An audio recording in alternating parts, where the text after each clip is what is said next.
संसद से प्रधानमंत्री मोदी का केजरीवाल पर हमला, कहा हमने बचत के पैसों से शीश महल नहीं देश बनाया। प्रधानमंत्री मोदी बोले कुछ नेताओं का फोकस घरों में जकूजी और शावर लगाने पर रहा, हमारा हर घर जल पहुंचाने पर रहा। प्रधानमंत्री मोदी का राहुल गांधी पर सीधा हमला, बोले झुग्गियों में फोटोशूट कराने वालों को गरीबों की बातें बोरिंग ही लगेंगी, इन्होंने कभी गरीबी देखी ही नहीं। प्रधानमंत्री मोदी बोले कुछ लोग खुलेआम अर्बन नक्सल की भाषा बोलते हैं, इन्होंने इंडियन स्टेट से लड़ाई करने की बात कही, ऐसे लोग संविधान को नहीं मानते।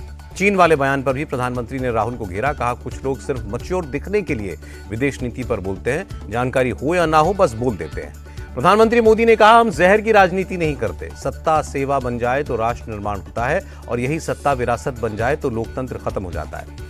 प्रधानमंत्री मोदी का गांधी परिवार पर डायरेक्ट हमला, कहा इस परिवार से एक समय में 3-3 सांसद हैं, कभी किसी गरीब या दलित परिवार से 3-3 सांसद हुए। राष्ट्रपति पर टिप्पणी को लेकर प्रधानमंत्री का सोनिया गांधी पर हमला, कहा सर्वोच्च पद पर बैठी आदिवासी महिला को पुअर लेडी कहना विकृत मान सकता है। भाषण के दौरान बार बार विपक्ष के हंगामे पर प्रधानमंत्री का जवाब, बोले जब बुखार ज्यादा चढ़ जाता है या हताशा जब ज्यादा हो जाती है तो लोग कुछ भी बोलते हैं। प्रधानमंत्री बोले ये हमारा तीसरा ही टर्म है, आने वाले कई साल तक काम करते रहेंगे, 2047 में देश विकसित बनकर रहेगा। प्रधानमंत्री मोदी के भाषण पर प्रियंका गांधी बोली मुझे लगता है वो जनता से कट चुके हैं। कांग्रेस सांसद शशि थरूर ने प्रधानमंत्री के भाषण को बताया चुनावी, बोले विपक्ष के सवालों का कोई जवाब नहीं दिया। महंगाई और बेरोजगारी पर प्रधानमंत्री ने कुछ नहीं बोला, सिर्फ विपक्ष पर निशाना लगाते रहे। प्रियंका चतुर्वेदी ने कहा दिल्ली विधानसभा की 70 सीटों पर कल वोटिंग होगी और 8 फरवरी को नतीजे आएंगे। दिल्ली पुलिस के 42,000 जवान, आर्म्ड फोर्सेस की 220 कंपनियां तैनात। कल वोटिंग से पहले चुनाव आयोग से मिले अरविंद केजरीवाल, दिल्ली में जगह जगह हो रही हिंसा पर शिकायत दर्ज कराई। सीएम आतिशी पर आचार संहिता और के उल्लंघन का मामला दर्ज हुआ, आपने बीजेपी और चुनाव आयोग पर सवाल उठाए। आतिशी पर केस दर्ज होने पर सांसद संजय सिंह भड़के, कहा मुझे नहीं लगता कि निष्पक्ष चुनाव होगा। आम आदमी पार्टी के आरोपों पर चुनाव आयोग का पलटवार, बोले चुनाव आयोग की छवि खराब करने की कोशिश हो रही है। आतिशी के आरोपों पर रमेश बिधूड़ी का पलटवार, कहा वो कानून का सम्मान करें न कि गुंडागर्दी, उन्होंने संवैधानिक मर्यादा को तार तार किया। वोटिंग से एक दिन पहले बजरंग बली की शरण में पहुंचे अरविंद केजरीवाल, कनॉट प्लेस के हनुमान मंदिर में परिवार के साथ पूजा की। चुनाव आयोग पर केजरीवाल के आरोपों के समर्थन में अखिलेश यादव बोले बीजेपी के इशारे पर काम करता है चुनाव आयोग, बीजेपी जितना अन्याय करेगी आप उतनी ही मजबूत होगी। आदित्य ठाकरे ने कहा आपने पिछले 10 साल में दिल्ली में अच्छा काम किया, हम चाहते हैं फिर उनकी सरकार बने। दिल्ली बीजेपी अध्यक्ष का केजरीवाल पर आरोप, आपने न्यूट्रल वोटर्स के नाम कटवाने की कोशिश की। दिल्ली बीजेपी अध्यक्ष वीरेंद्र सचदेवा का बयान, आप अपनी हार देखकर सीएम आतिशी और आम आदमी पार्टी बौखला गई है। कालकाजी से कांग्रेस प्रत्याशी अलका लामा का हमला, कहा केजरीवाल जेल जाने को तैयार रहे, वो नई दिल्ली से चुनाव हार रहे हैं। दिल्ली चुनाव हार रही आम आदमी पार्टी, 10 साल में उन्होंने कोई काम नहीं किया, संदीप दीक्षित का हमला। केजरीवाल के ईवीएम वाले बयान पर बीजेपी सांसद रवि किशन ने कहा वो चुनाव हार रहे हैं, इसलिए पहले से ही ईवीएम को दोष देने लगे। बीजेपी सांसद मनोज तिवारी बोले आतिशी, सिसोदिया, केजरीवाल तीनों हारेंगे, दिल्ली में बहुमत के साथ बनेगी बीजेपी सरकार। 8 फरवरी को केजरीवाल फ्री हो जाएगी दिल्ली, केंद्रीय मंत्री शिवराज सिंह चौहान का बयान। दिल्ली चुनाव में कल वोट डालेंगी राष्ट्रपति द्रौपदी मुर्मू, दिल्ली के मुख्य निर्वाचन अधिकारी ने वोट की पर्ची दी। चांदनी चौक से कांग्रेस के उम्मीदवार मुदित अग्रवाल और पुलिस के बीच बहसबाजी, अपने विधानसभा क्षेत्र के लोगों से मिलने पहुंचे थे मुदित, पुलिस ने मिलने से रोका। पूर्वी दिल्ली में मतदान के दौरान 2,500 पुलिसकर्मी तैनात होंगे, डीसीपी अभिषेक धानिया ने जानकारी दी। दिल्ली में वोटिंग से पहले चौकसी बढ़ी, हौज खास और रोहिणी समेत कई संवेदनशील इलाकों में पुलिस और अर्धसैनिक बलों का फ्लैग मार्च, कल सुबह 7 बजे से वोटिंग। दिल्ली में कल मतदान से पहले सुरक्षा व्यवस्था कड़ी, दिल्ली के सीमावर्ती इलाकों और नोएडा में चेकिंग की गई। मानहानि के मामले में दिल्ली हाईकोर्ट ने सीएम आतिशी को नोटिस जारी किया, बीजेपी नेता प्रवीण शंकर कपूर ने आतिशी के खिलाफ किया है केस। अखिलेश यादव के बयान को सीएम योगी ने बताया शर्मनाक, कहा भगदड़ हादसे के तुरंत बाद प्रशासन ने मदद पहुंचाई, सपा झूठ फैलाने में जुटी है। सीएम योगी बोले अखिलेश यादव का सनातन विरोधी चेहरा उजागर हुआ, ये लोग सुपारी लेकर सनातन के खिलाफ षड्यंत्र कर रहे हैं। योगी ने मल्लिकार्जुन खड़गे के बयान पर भी अफसोस जताया, कहा कांग्रेस और सपा में सनातन विरोध की प्रतिस्पर्धा है।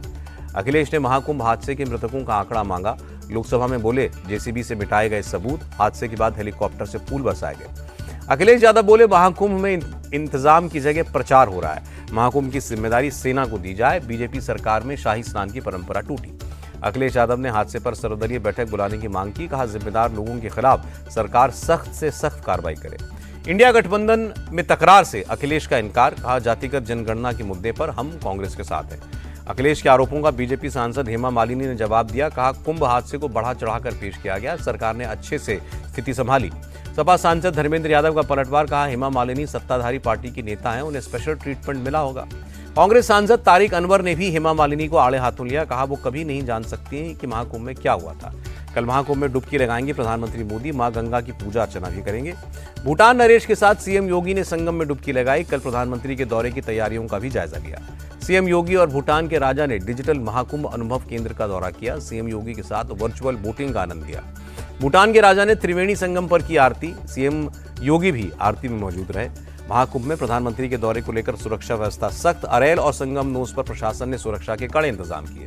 प्रधानमंत्री मोदी के कुंभ दौरे पर बोले कांग्रेस सांसद प्रमोद तिवारी, दिल्ली चुनाव को प्रभावित करने की कोशिश की जाएगी। सपा सांसद रामगोपाल की प्रधानमंत्री मोदी से मांग, कुंभ में उन लोगों से मिले जिनके अपने खो गए हैं। महाकुंभ के लिए कल से हरियाणा के हर जिले से शुरू होगी बस सेवा। हरियाणा के मंत्री अनिल विज ने जानकारी दी। महाकुंभ भगदड़ की जांच तेज। पुलिस ने भगदड़ से संबंधित अफवाह फैलाने के आरोप में 8 लोगों के खिलाफ केस दर्ज किया। 8 फरवरी को परिवार के साथ महाकुंभ जाएंगे राजस्थान के सीएम। मंत्रिपरिषद, विधायक और कई अधिकारी भी साथ रहेंगे। महाकुंभ में स्नान के बाद भारी संख्या में श्रद्धालु वाराणसी पहुंच रहे हैं। काशी विश्वनाथ मंदिर में दर्शन के लिए श्रद्धालुओं का तांता लगा। राम मंदिर ट्रस्ट ने राम मंदिर में दर्शन और आरती के समय में बदलाव किया। अब सुबह 6 बजे से रात 10 बजे तक श्रद्धालु कर पाएंगे दर्शन। राहुल के वोटर्स डेटा में गड़बड़ी के बयान का शरद गुट ने समर्थन किया। जितेंद्र अवार्ड बोले, महाराष्ट्र चुनाव में घोटाला हुआ, ये बात बच्चा बच्चा जानता है। सीएम फडणवीस के वर्षा बंगले में शिफ्ट नहीं होने पर जितेंद्र अवार्ड का तंज। कहा, लगता है उन्हें तंत्र मंत्र का डर सता रहा है। अंधविश्वास के कारण फडणवीस सीएम हाउस में शिफ्ट नहीं हो रहे हैं। शिवसेना यूबीटी के नेता संजय राउत ने बयान दिया।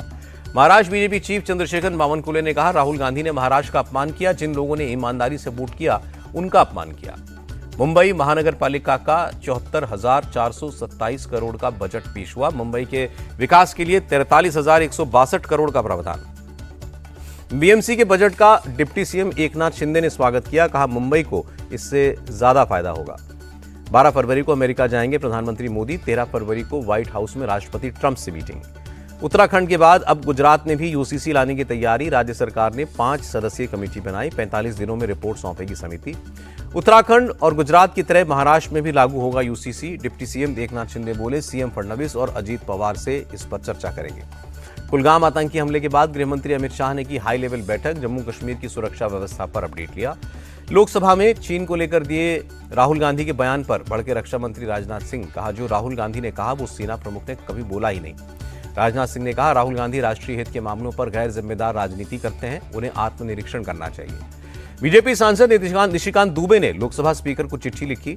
राहुल गांधी के खिलाफ विशेषाधिकार हनन की कार्रवाई की मांग की। निशिकांत दुबे ने लिखा, राहुल गांधी ने ऐतिहासिक और ठोस तथ्यों को तोड़ मरोड़ कर पेश किया। जेपीसी के अध्यक्ष जगदम्बिका पाल का बयान। कहा, नया वक्फ बिल आएगा तो इससे फायदा होगा। पहले 3 तलाक और धारा 370 हटाने का भी विरोध हुआ था। मोदी सरकार पर भड़के असदुद्दीन ओवैसी। कहा, वक्फ की संपत्ति छीनने की कोशिश हो रही है। नेशनल कॉन्फ्रेंस के नेता फारूक अब्दुल्ला का बयान। कहा, इंडिया गठबंधन अच्छा काम कर रहा है, भविष्य में भी करेगा। छत्तीसगढ़ के बीजापुर जिले में नक्सल विरोधी अभियान। 3 सुरक्षाकर्मी घायल हुए। बेट द्वारका में सरकारी जमीन पर बनी दरगाह और मस्जिदों को गिराए जाने का मामला। गुजरात हाईकोर्ट ने चुनौती देने वाली सभी याचिकाएं खारिज की। राम मंदिर के मुख्य पुजारी आचार्य सत्येंद्र दास से मिले सीएम योगी। लखनऊ पीजीआई जाकर जाना हालचाल। सपा नेता आजम खान की मुश्किलें बढ़ी। बंद पड़े 18 साल पुराने केस की दोबारा जांच होगी। पापड़ फैक्ट्री और आटा चक्की को जबरन ध्वस्त करने का आरोप। 1992 बैच के आईपीएस अरुण देव गौतम छत्तीसगढ़ के नए डीजीपी बने। सीएमओ ने जानकारी दी। राजस्थान की डिप्टी सीएम दिया कुमारी ने धर्मांतरण विरोधी बिल को बताया जरूरी। सत्र के आखिरी सप्ताह में बिल पारित होने की संभावना। हरियाणा सीएम की अध्यक्षता में हुई कैबिनेट बैठक। कई विकास कार्यों को लेकर हुई समीक्षा। अनिल विज मीटिंग से दूर रहे। तेलंगाना के सीएम रेवंत रेड्डी ने हैदराबाद में कैबिनेट की मीटिंग की। राज्य में चल रहे विकास कामों का अपडेट लिया। एमपी की राजधानी भोपाल में भीख मांगने पर रोक लगी। भीख लेने देने पर कार्रवाई होगी। भोपाल में कल रेलवे की अवैध जमीन पर बनी 110 दुकानों पर चलेगा बुलडोजर। नगर निगम और जिला प्रशासन ने कार्रवाई से पहले मुनादी की। कानपुर के विकास नगर में फिर गर्जा महापौर प्रमिला पांडे का बुलडोजर। नालों और नालियों पर अवैध निर्माण को हटाया गया। हरियाणा के महेंद्रगढ़ में हिट एंड रन का मामला। तेज रफ्तार स्कॉर्पियो ने बाइक सवार को उड़ाया। नाबालिग की मौके पर ही मौत। दिल्ली के भलसवा इलाके में एनकाउंटर। बदमाशों ने पुलिस टीम पर फायरिंग की। जवाबी कार्रवाई में 4 बदमाश दबोचे गए। एक एसएचओ घायल हुआ। दिल्ली पुलिस ने साइबर सिंडिकेट का भांडाफोड़ किया। 3 लोगों को करनाल, गुरुग्राम और लखनऊ से पकड़ा। बिहार के गया में तिलक फंक्शन में गोली कांड। ऑर्केस्ट्रा पर डांस कर रहे शख्स की गोली मारकर हत्या। यूपी के देवरिया में छात्रों की गुंडागर्दी। 2 लड़कों को सरेआम पीटा, चाकू लहराया। नॉर्दर्न जापान में भीषण बर्फबारी जारी, 12 घंटों में 4 फीट बर्फबारी रिकॉर्ड हुई, 80 उड़ानें रद्द। तेजी के साथ बंद हुआ शेयर बाजार, सेंसेक्स 1397 और निफ्टी 378 अंक चढ़ा। अमेरिकी डॉलर के मुकाबले रुपए में 4 पैसे की बढ़ोतरी, $1.87 पर रहा। इंग्लैंड के खिलाफ नागपुर वनडे से पहले भारतीय टीम ने नेट सेशन में बहाया पसीना, शुभमन गिल, विराट कोहली, रोहित शर्मा और ऋषभ पंत ने जमकर प्रैक्टिस की। भारत के खिलाफ वनडे सीरीज से पहले इंग्लैंड को लगा झटका, विकेटकीपर बल्लेबाज जेमी स्मिथ को चोट लगी, पहले 2 वनडे मैचों से बाहर रहेंगे।